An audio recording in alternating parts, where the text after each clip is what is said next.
Olá, tudo bem? Hoje vamos conversar sobre a resistência elétrica.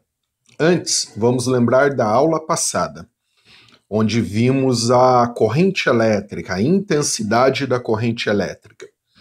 Então imagine aqui que nós temos uma placa fonte positiva, aqui uma placa fonte negativa. Entre essas duas placas, que são fixas, a gente cria o campo elétrico, que é de afastamento em relação à placa positiva ou de aproximação em relação à negativa. Se dentro desse campo elétrico a gente tiver uma outra carga elétrica, essa carga ela é livre, pontiforme, seria a carga de prova. Nessa carga vai aparecer a força elétrica, que nesse caso é para a direita. Se essa carga elétrica livre, pontiforme, que é a carga de prova, ela estiver livre aqui, ela não fica parada devido à atuação da força. Ela estabelece o que chamamos de corrente elétrica.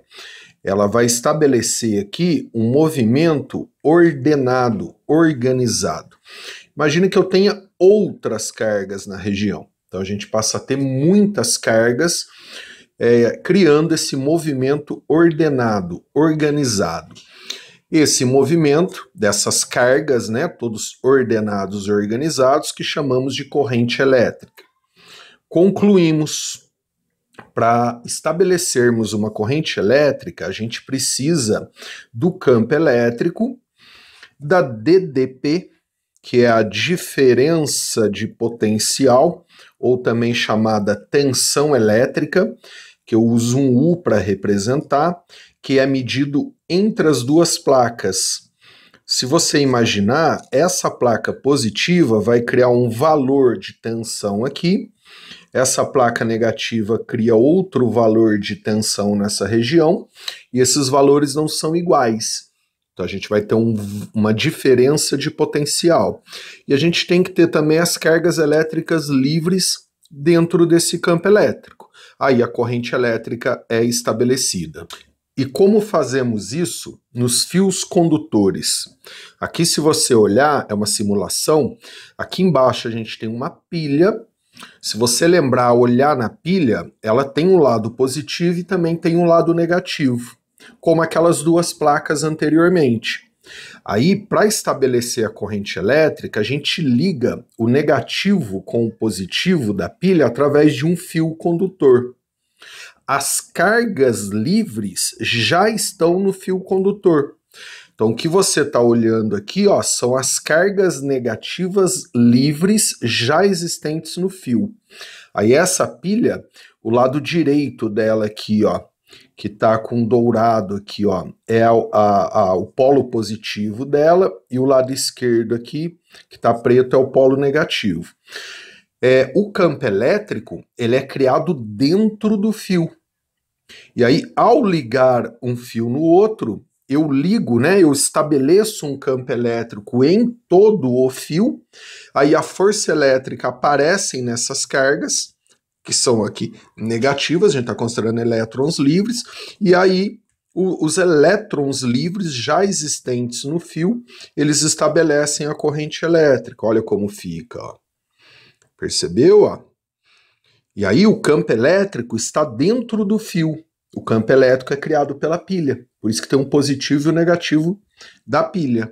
Fazendo uma analogia com as duas plaquinhas que eu mostrei inicialmente, a pilha, se você olhar, ela tem um lado que é o positivo, que seria esse aqui, ó, e o outro lado que é o negativo.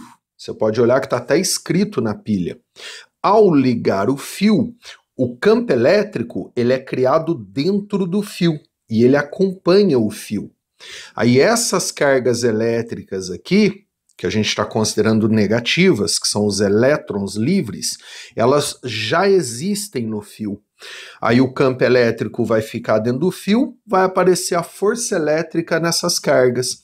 Aí a força elétrica puxa as cargas, que são os elétrons livres já existentes no fio, aí a gente estabelece a corrente elétrica. como você viu, né, na simulação, que a gente até aprendeu a calcular a corrente elétrica na aula passada. Nesse caso, a DDP, a diferença de potencial, foi o que estabeleceu a corrente, ela é medida entre os terminais da pilha. Como no exemplo anterior, ó, foi medido entre as duas placas. E aí aqui você pergunta, professor, mas a aula não é sobre resistência elétrica? Então, a partir de agora, a gente consegue definir resistência elétrica, que de agora até o final do curso a gente vai usar um R maiúsculo. Resistência elétrica, primeiro, é característica do meio condutor onde a corrente elétrica foi estabelecida. Ou seja, ó, no exemplo anterior, a gente estabelece a corrente elétrica nesse fio condutor. Então, quem possui resistência elétrica é o fio, é do fio isso. E a resistência elétrica do fio representa a dificuldade de estabelecimento da corrente elétrica naquele condutor, naquele fio. Então, o que eu quero dizer com isso? Se eu tenho um fio condutor, aí não precisa ser apenas para fio condutor, tá? É para qualquer meio condutor onde a corrente é estabelecida. Aí a gente está usando como exemplo o fio condutor. Se a gente tem um fio condutor com alta resistência, isso quer dizer que vai ser difícil estabelecer a corrente elétrica. Então a gente vai ter baixa corrente, que é mais difícil criar a corrente naquele fio condutor. Já se a gente tem um fio condutor com baixa resistência,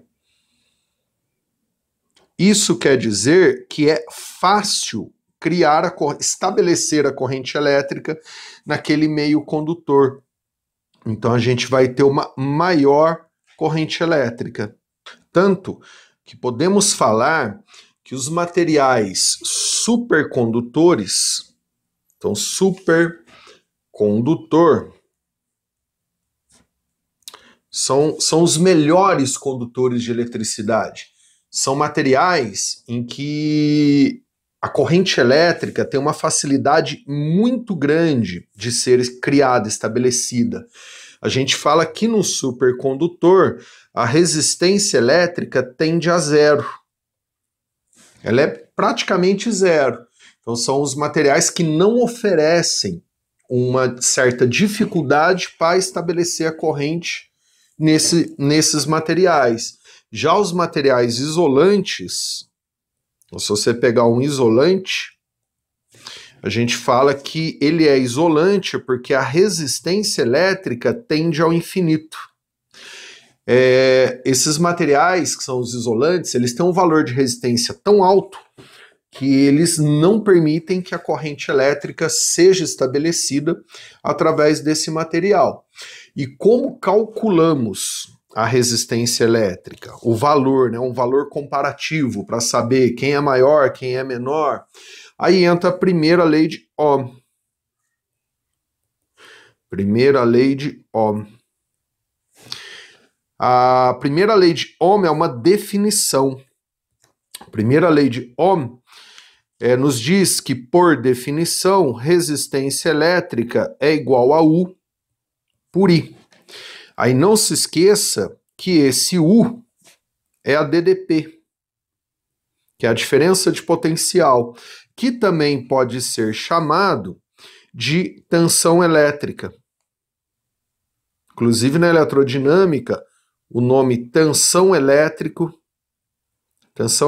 passa a ser bastante usado. Já o I é a intensidade da corrente elétrica. Representa a corrente elétrica que foi estabelecida pelo condutor. E aí a gente tem o R, que é a resistência elétrica. Resistência elétrica, que é a característica do condutor, do fio, do meio onde a corrente foi estabelecida. Aí voltando, ó, lá no primeiro desenho, ó, né, no exemplo da pilha aqui, ó, o U é a DDP, é a diferença de potencial, que você lê na pilha, por exemplo, quantos volts tem a pilha. Já o I é a corrente elétrica estabelecida pelo condutor. Então, se eu dividir U, que é a DDP, por I, que é a corrente elétrica, a resposta dessa divisão, por definição, a partir da primeira lei de Ohm, é definido como resistência elétrica. E aí, comparativamente, comparando valores, eu sei qual fio, qual meio condutor tem maior ou menor resistência. Maior resistência, mais difícil é de estabelecer a corrente. Menor resistência, mais fácil é de estabelecer a corrente. Inclusive, né, tem aluno que pergunta, professor, por que essa é a definição? Exatamente por isso que eu acabei de te falar, ó. Então, se eu pegar um R, U por I,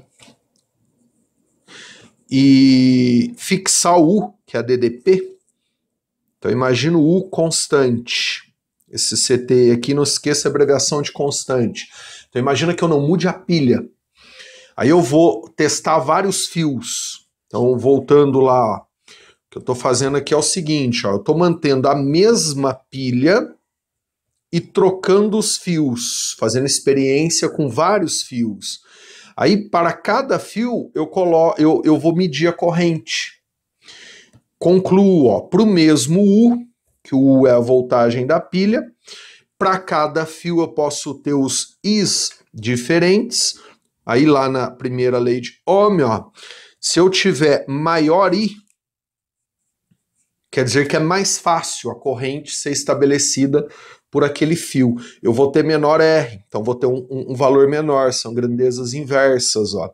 Já para menor I, menor corrente, eu vou ter maior valor de R. Então, por isso que a definição é essa. Aí vamos falar agora das unidades de medida no SI, ó. De acordo com o que vimos também em aulas passadas, tensão elétrica, ou DDP, é medido em volt, que é uma diferença de potencial, né? Já a corrente elétrica é medida em ampere. Foi até a aula passada. Concluo, como R, resistência, é U por I, que é DDP por corrente, tensão por corrente, a unidade de medida de resistência elétrica, que é o R, vai ficar volt por ampere. Porém, no lugar de volt por ampere, a gente vai homenagear um cientista que é o Ohm. Então, o Ohm, ele foi muito importante, né? Ele tem leis em seu nome e unidade de medida em seu nome. Aí a gente usa o ômega para representar o Ohm. Então, a gente fala resistência elétrica em Ohm, usando o ômega. Então você vai falar 2 ohms, 3 ohms.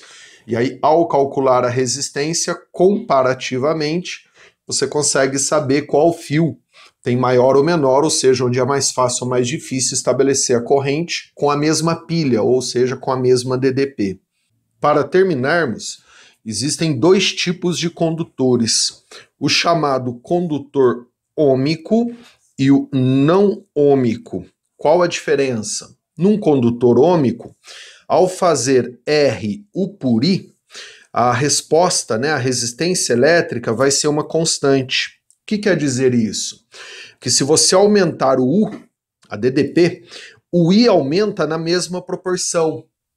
Se você diminuir a DDP, o I diminui na mesma proporção, de tal forma que ao dividir, você tem sempre o mesmo valor de resistência. Se a gente fizer um gráfico de U por I disso, a gente vai encontrar uma reta. Por quê? Pensa comigo, ó. Se você pegar o valor do U aqui, o valor do I aqui e dividir, você tem a resistência.